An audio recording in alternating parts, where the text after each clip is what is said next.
Welcome back to California Cooking. Fall is in the air, so today I'm featuring recipes starring my favorite flavors of the season. Let's start with one of the quintessential flavors of fall, pumpkin spice. I had a lovely afternoon meeting award-winning pastry chef and the star of Netflix's Bake Squad, Chef Christophe Roule, at his new home, the Patisserie at the Hotel Bel-Air. And I had the chance to taste test his pumpkin spice cream puffs that he's considering adding to the menu. Take a look.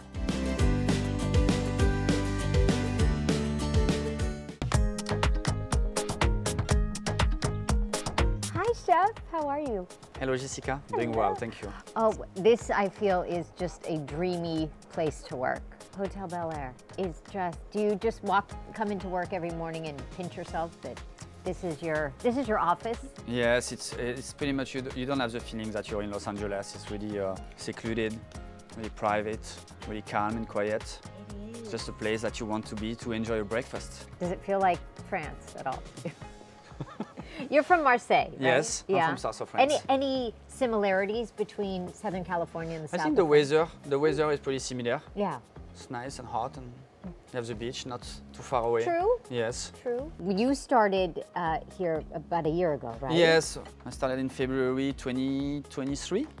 What did you hope to achieve coming to? And honestly, one of the main reasons that really drove me to the Hotel Bel-Air is for what you see in front of you. Right. We have been working on this project for about a year and a half now, and when I interviewed with our general manager at the time, Miss Flender, she told me that we are going to work on opening a patisserie, and that's going to be the first and the only one in the neighborhood of Bel-Air. And honestly, for a pastry chef to face that challenge was something that I really wanted to take. Yeah. Obviously, you're very passionate because the first thing you said to me when I walked in, we barely said hello, and you said, "You have to taste my bread. This is the best bread in the world." Were you also excited? I mean, let's be honest, to come to Southern California and also meet some famous people? I did meet a few, yes. You did? I'm not going to say any name. Okay, you'll keep them I'm private. not allowed. You're not allowed. I have my marketing manager over there that is looking. Is that exciting for you? Was that fun for you? Yes, yes. Yeah. You know, sometimes you walk... yeah, you could go to the grocery store somewhere. and bump into someone. Yes. Yes. I have a funny story to say. You do? Are you allowed to yes. say it? I don't know. No, I'll tell you later. Okay, we'll talk about it later. Yes, I'll tell you later. Okay. No, one day I've been recognized. You were recognized? Yes. Because you've done television? Yes. Yes. With the wife of somebody. A famous person's wife recognized you? Yes, and that famous is incredible, you know? Oh, and wow. you just walk and you do your job and you're being stopped in the middle of Bel-Air and it's like, I know you, and I'm like, okay, let me introduce you to my husband. And then you look at the guy, I'm like, okay, hello. And it turned out that the daughters was a big fan of Bake Squad, the show. So the daughter was there, cool. and then we took a picture. And Do you enjoy doing the Bake Squad and, yes. and that kind of thing? Do you enjoy being on television? It's an opportunity, like another. You know, I didn't chase it. Okay, came to you. Yes, I was. It all started with Food Network. Yeah.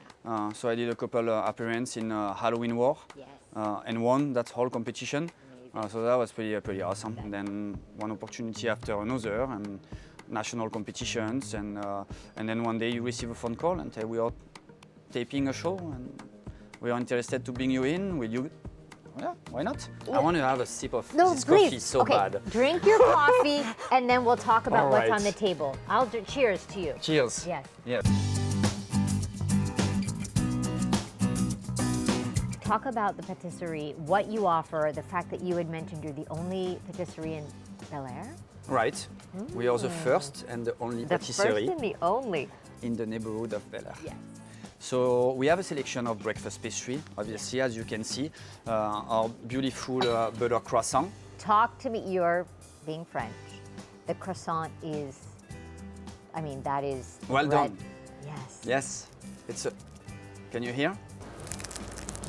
Yes. These croissants are made with 84% fat content, French butter. So we import the butter because obviously the ingredient the most important in a croissant is the butter and the flour. Obviously, you come here for breakfast, you get your coffee, you sit outside and look around the beautiful Yes. hotel. And then you also have some gorgeous desserts. Yes, you have a selection of little patisserie over here. So we have our strawberry creamy cheesecake, really, really, really creamy. Oh my goodness, that is so good. Then you have a double chocolate brownie. So on the bottom, you have a beautiful brownie, 64% dark chocolate. In the center, you have a house-made almond praline, and then you have a chocolate mousse with a beautiful, Look at this. shiny chocolate glaze. So this one is a lemon meringue tart, but completely vegan. Oh, really? Yes. So we are using a cashew butter to make the lemon curd. They're too pretty to eat, honestly. The meringue is made with potato starch. This one is my favorite. Is it? With a cheesecake. We are using one of the best vanilla I ever worked with. Tahitian vanilla bean. And the powder that you see on the top, the black powder, is a dehydrated vanilla bean. We're using the whole vanilla bean, dehydrated, mix it into a powder, and we put on the top as a decor. I really don't think I could possibly choose my favorite. Chef, this is the most beautiful patisserie. Looking Isn't it? around in the cases and seeing your beautiful pastries, and then honestly, just the view outside the window of the palm trees and the hotel. The perfect place to get your little coffee in the morning. It really is. It is the perfect place to do that. And you're going to show us how you make some. This is one of your favorite things, your cream puff. Simplicity well done. Yes. So in this dessert, we have a patachoux, which is the base to make a cream puff.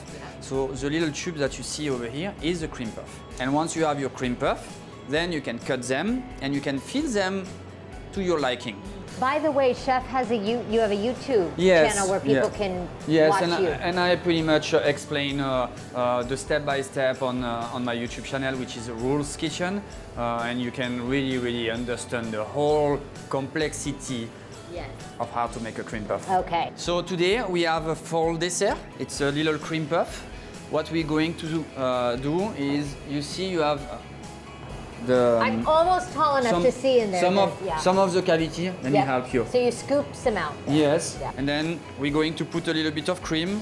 Actually, I want you to do that. Oh, you would give me Yes. the honor? Yes, Thank you. just Okay. 1/3. Huh? Okay. 1/3. Okay, what's in here? Something. So over here we have Pumpkin-y? what we call a vanilla chantilly, Yes. which is a cream with mascarpone and powdered sugar. And I add a little bit of pumpkin spice extract to it. It's a natural extract. Voila, I love it. Voila. I have a new assistant. Yay. Then a little bit of pear. Oh, we did some diced pear, poached inside a syrup, which is water, sugar, a little bit of star anise, and a cinnamon. And we cook it for about 5 minutes, just to give them a little bit tender. That's the finishing touch. You want to pipe what we call a little kiss, right? Et voilà. And then we have a little crunch, because why not? For the topping. How beautiful. That looks so pretty. I think we should taste this in honor of your birthday. All right. This should be your birthday treat. You Let's haven't. do it. You said you haven't really tasted. No, I know the components going Yeah. well together because Yeah. it's pear, it's pumpkin spice. But it's pear, a new pumpkin item. Spice. It's a new item, and Yeah. if you like it, maybe we put it in the menu. I would be honored. Let's see how we did. Let's do half and half. Okay. Cheers! Cheers. Ping! Ping ping. Close your eyes. Where am I? Picture Where am I? the leaves falling. It's fall. Pear, pumpkin spice, The leaves. crunchy puff pastry dough. falling. On the menu. Yes. Approved? Yes? Such a pleasure to having you, Jessica. Oh, Thank you so really much well. for Thank you, visiting Chef. us. Mwah.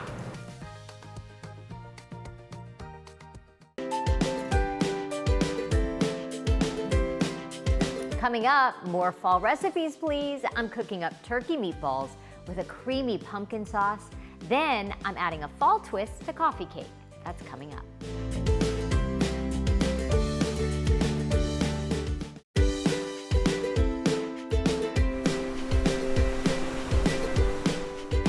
Okay, here's a spin on meatballs that's warm, cozy, and hits the spot on a chilly night.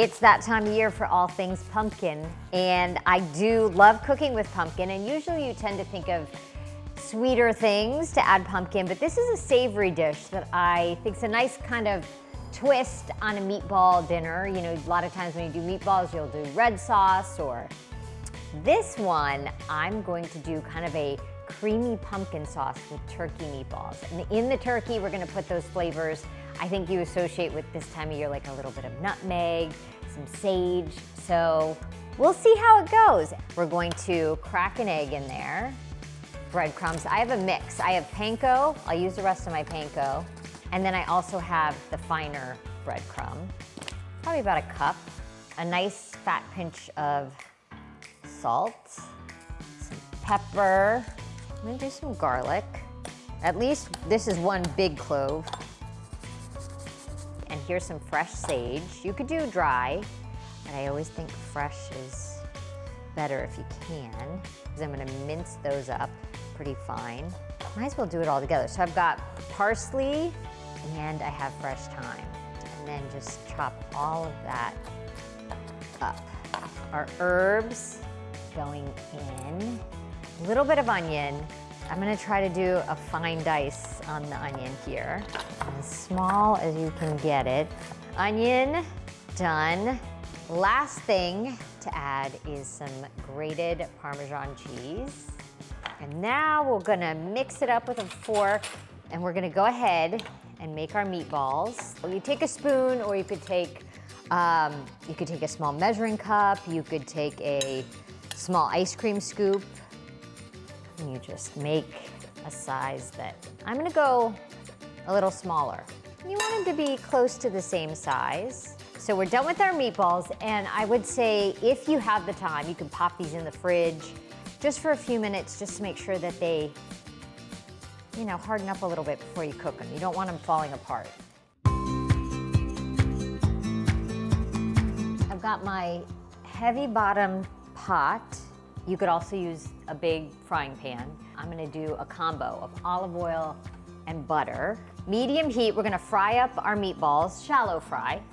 You can bake them. I just think doing it this way, kind of a shallow fry in a little butter and olive oil, just tastes better. And you get that really nice brown. Okay, you wanna get the oil and the butter to just kind of bubble up a little bit, and then you'll put your meatballs in, and then we'll make the sauce. So we'll do the meatballs first, take the meatballs out, and then cook the sauce in here. And you really just want to get them browned on all sides, and then you put them in the sauce and they'll cook all the way through. So this part of the process is just to get them nice and brown. So while our meatballs are cooking, I'm just gonna chop up some onion and garlic that are gonna go in our sauce. I'm starting to smell the meatballs, and you definitely wanna make sure they're not sticking to the bottom. If they are, don't move them. Let them keep cooking, and then they will release. But this is what we want. We've got a beautiful brown, and they're not sticking, which is great news. And this is what gives them the flavor, when you get this nice brown on all sides. They look good, perfect. Meatballs are beautifully browned on both sides. They're not cooked all the way through, but I'm gonna take them out. I have a clean piece of parchment.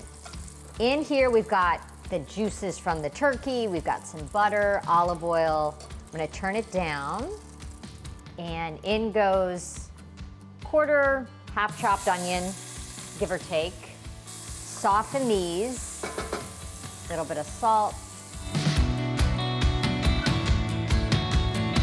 So let the onions go for a few minutes. Now a big clove of garlic, I'm going to just grate that in. You want it to become fragrant. And then to that, I'm going to add some nutmeg. And when it hits that hot oil, it wakes up the nutmeg that's maybe been sitting in your cabinet all year. Our pumpkin puree goes in, a whole can. Obviously the unsweetened stuff, just pure pumpkin. Stir that around. I also, now this is up to you, I have a little chipotle powder, which is spicy and smoky. I'm gonna add a little bit of that. Some salt. We're going to add our chicken stock to thin it out. So this is where we begin building the sauce. I'm gonna add the whole thing. And then you start to bring that to a boil. And you just want the chicken stock and the pumpkin puree to make a nice thick sauce. I've got a little bit of heavy cream, maybe 1/4 cup, start there. Our turkey meatballs go back in, nestle them in the sauce. And then we're gonna gently cook these another 15 minutes or so, really low. Put the lid on and just let everything kind of come together. Okay, meatballs are done. It smells so good. It's so cozy, it smells so good. And then I've got this lovely bread. I'll just tear a little bread off, stick it in there. A little more Parmesan cheese. I think some more cracked pepper would be in order. And just to make it pretty, a little bit of green parsley. And you've got a cozy weeknight, weekend meal, whatever you think, but yum.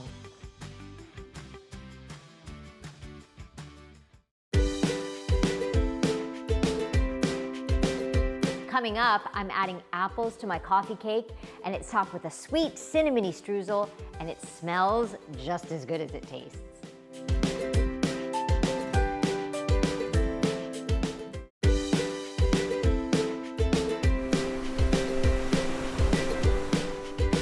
Coffee cake is a classic, but this coffee cake has the addition of crisp apple, making it the perfect companion to your morning coffee.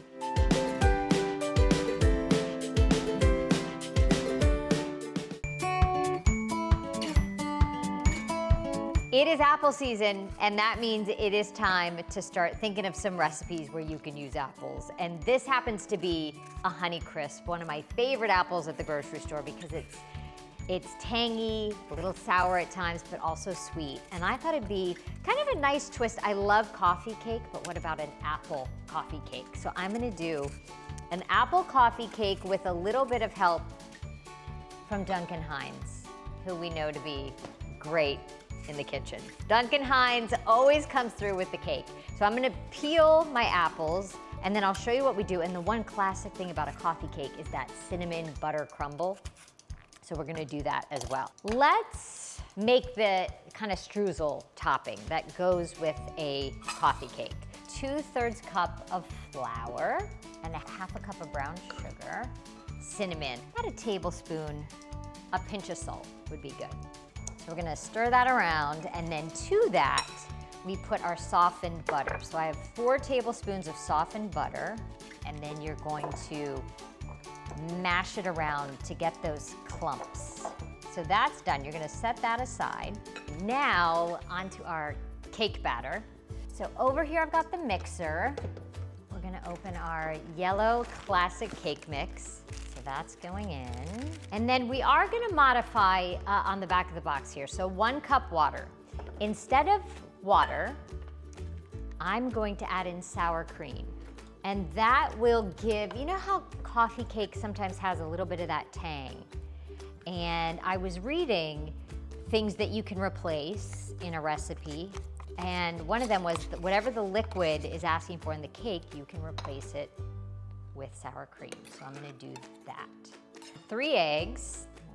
1, 2, 3. I'm also going to add, just to hit up the vanilla, some vanilla extract. And 1/2 cup of vegetable oil. So I'm using an avocado oil. And now we're gonna mix.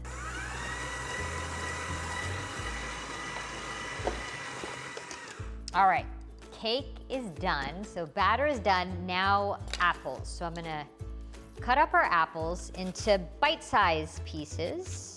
About that size would be perfect. We've got a bundt pan, love a bundt pan, never use it.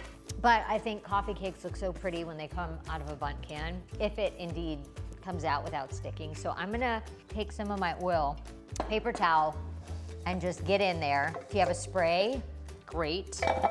Get in there, all the crevices. When you turn it out, you want those crumbs to be on top. So I'm going to sprinkle in our crumbs around the top. 1/2 of this. I'm gonna try to Take it around. And why half is because I'm gonna now add my apple layer. The only thing I do wanna add is a little bit of cinnamon to our apples. Stir that up. But I'm gonna see how this does without sugaring the apples. Now our apple layer goes in. And then on top of the apple, the rest of the crumb. And then the rest of our batter goes on top. Now you just cover. It smells amazing and it hasn't even started cooking yet. It goes into the oven. I've got it on 350 and we'll see how long it takes.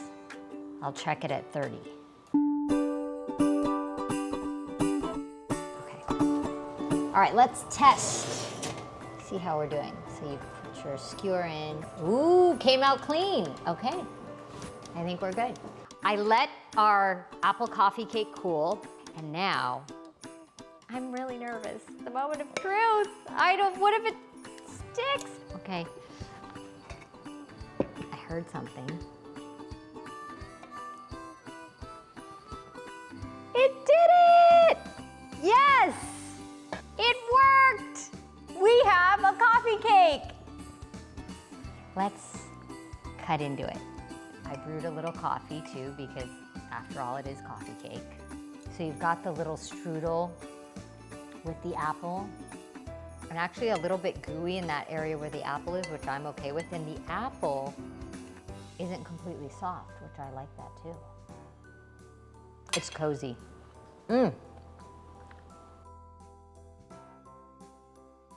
For all the recipes we featured in today's episode, you can follow us on Instagram at KTLA California Cooking. Well, that does it for us. Thank you guys for joining. We'll see you next time.